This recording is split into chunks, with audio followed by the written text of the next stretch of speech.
I'm Kimberlyn from Life's Work Yoga. Welcome to Storytime. Today, I want to share a story about how I am shifting in my role as mom and making room for my life's work as a yoga therapist and inspired living coach. Specifically, it's a story of how I am helping my adult child shift into greater autonomy and confidence. To help them shift, I also need to shift.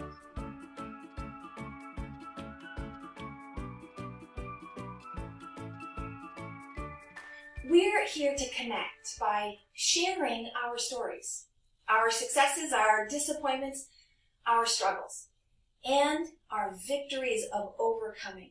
Because that's the journey of living. It's the journey of living well. Living well is not contrary to struggle and challenge, celebration and disappointment, laughter and love. In my world, it's all yoga. It's all part of living and learning.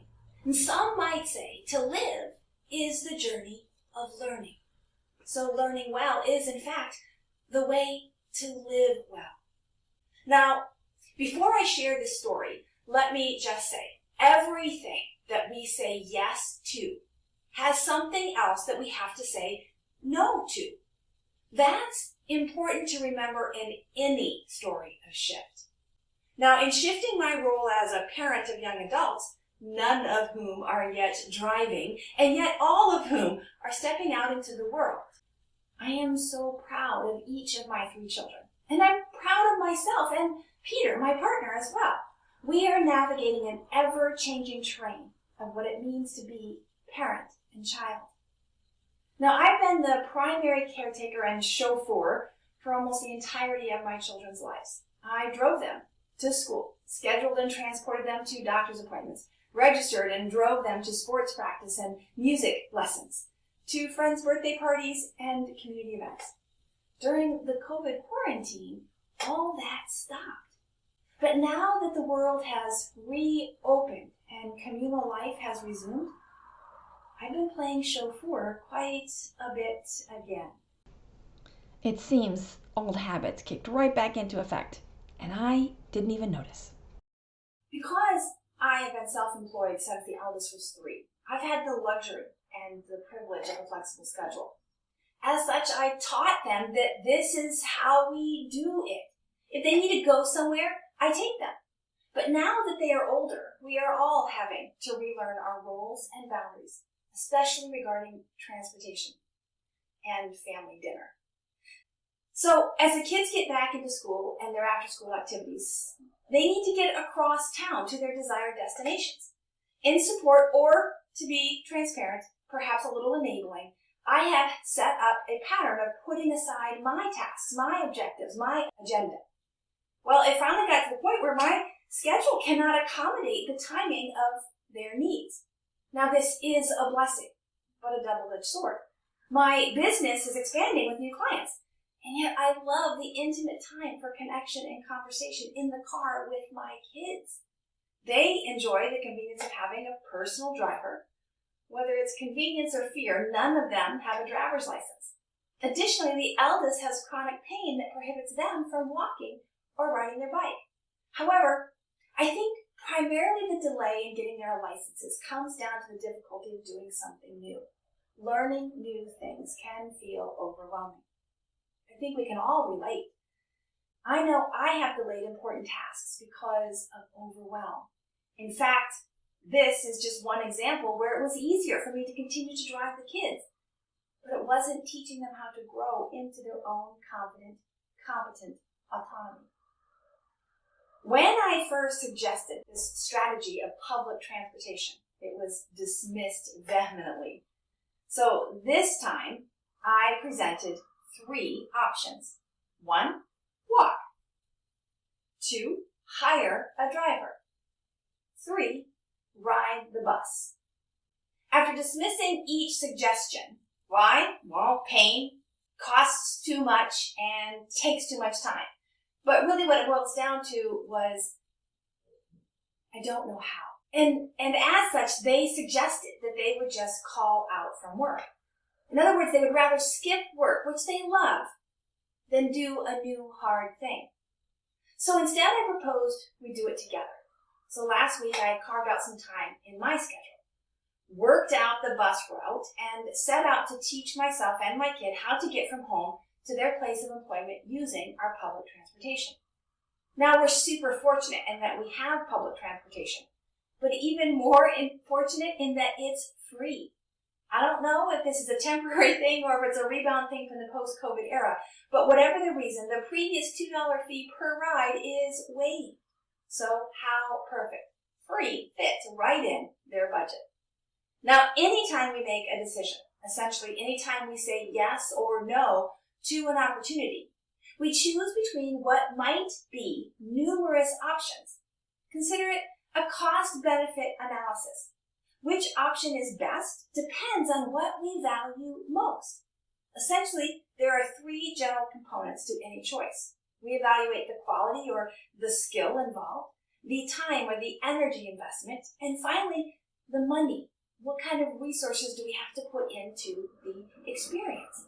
In business, we call this the quality, time, money triangle. Creative and original, right? In this scenario, to spend less, we may put more time or have to accept a lower quality product. In other words, the relationship between these three components is intimately tied to the others. So right now it's free to ride, but it's going to cost more time and it's less convenient than having mom drive. But the upside is a new level of freedom and autonomy. Now, this shift, like all shifts, required some uncomfortableness as we learned the process. We, or rather I, did the research, and when things didn't make sense, we asked for help. In the end, we successfully made it work, but not without some scary points. At one point, I even called my husband to come rescue us. In the end, we successfully made it to work. From the bus stop, I pointed the way. They needed to walk 2 blocks. Then I continued on the same bus all the way back to the transit station and home. Now, some would say that this was a waste of my time. After all, I spent over 2.5 hours in the bus just to get 4.5 miles from my home to the place of my child's employment. But much like the old fish adage, when you give someone a fish today, and they'll be hungry again tomorrow, but you teach them to fish, and you feed them for a lifetime. I like this analogy because not only do you teach the skill of fishing, but you teach the skill of learning. Now, the good news of this story is that it worked. We got my kid to work.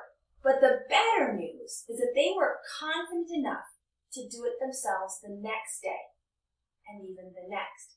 In other words, by doing it together, by setting it up and removing the obstacles of getting over that initial hump of what do I do next, I was able to teach them how to get to work on their own. In doing so, they got a boost in confidence. I reclaimed my afternoons. This reminds me of another of my favorite adages. Tell me, and I forget.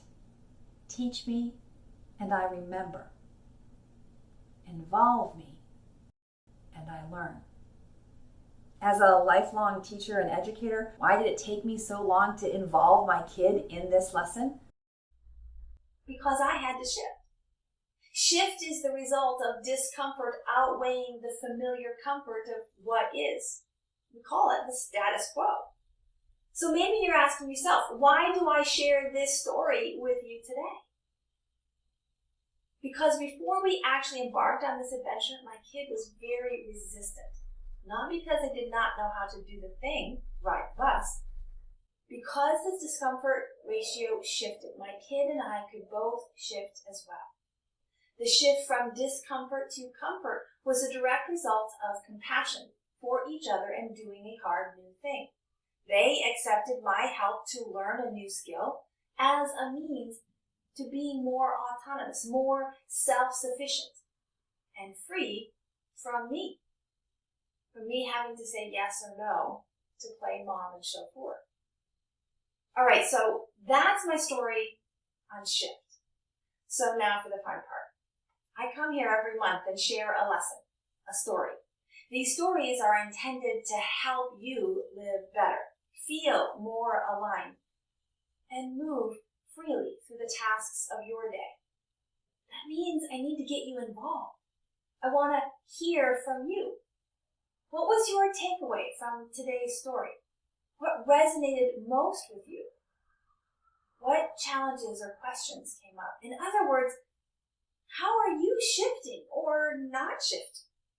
If you're not shifting, you're not living vibrantly. Now, if living the practices of yoga is all brand new to you, take a breath and join me next week.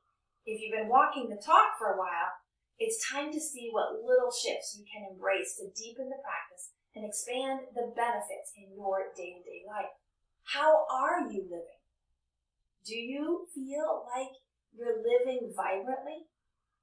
When I hear from you, I use your questions and stories to expand and personalize these messages so they support you in living well. So email me at lifesworkyoga@gmail.com. Find me on Facebook or Instagram. Find us on our YouTube channel at Lifeswork Yoga Therapy Studio. Or maybe just send me a personal message from our website at lifesworkyoga.com.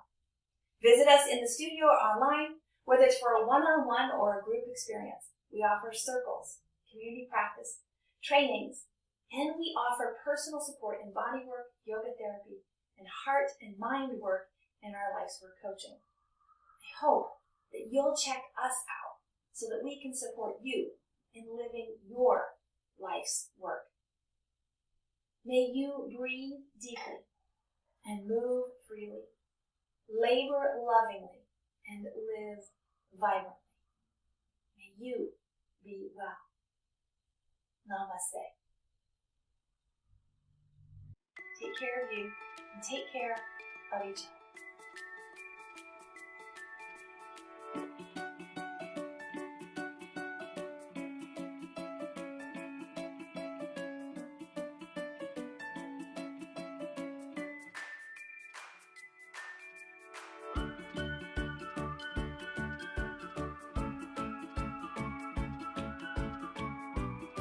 I hope to see you next week when I share about the yoga principles within this story of shift